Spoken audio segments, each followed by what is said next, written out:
Cet été, j'ai repris mon vieux caméscope numérique, l'un de ceux qu'on a abandonnés quand sont arrivés les smartphones et la fonction vidéo sur les appareils photo au début des années 2010. Nostalgique d'une époque où cet objet se faisait l'instrument et le réceptacle de ma créativité adolescente, j'ai voulu revenir à la spontanéité de simples images tournées au détour d'un sentier ou d'une sortie entre amis.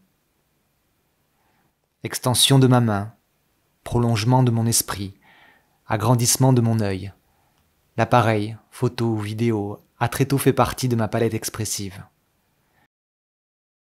Je suis un esthète assumé, un contemplatif du beau, un amoureux de la lumière, un photosensible. Et si les images n'ont pas assez de force, alors je les enveloppe de mots et d'histoires, déversés par une plume romantique à souhait, ou parfois amère, comme ce poème, écrit et envoyé en juillet à un destinataire piqué au vif.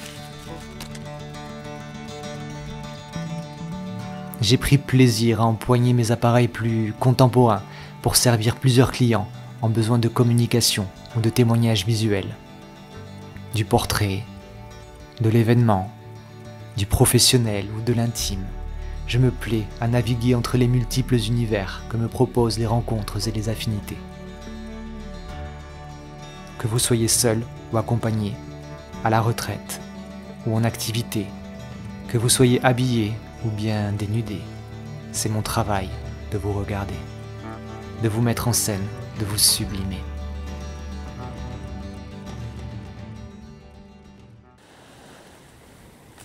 Les journées étaient longues, entre ventilateurs, douches froides et plages obligées pour fuir la torpeur de mon appartement.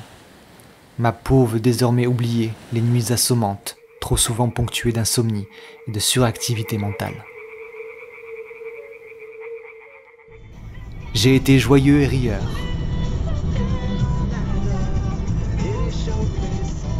J'ai aussi été triste et pleureur.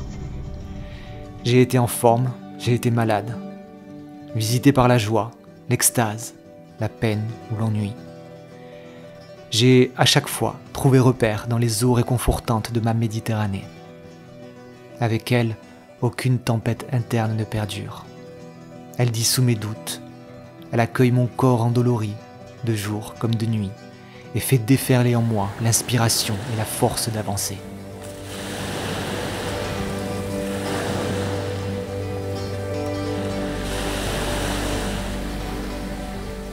À la fin de l'été, j'ai vécu une révolution émotionnelle conséquente.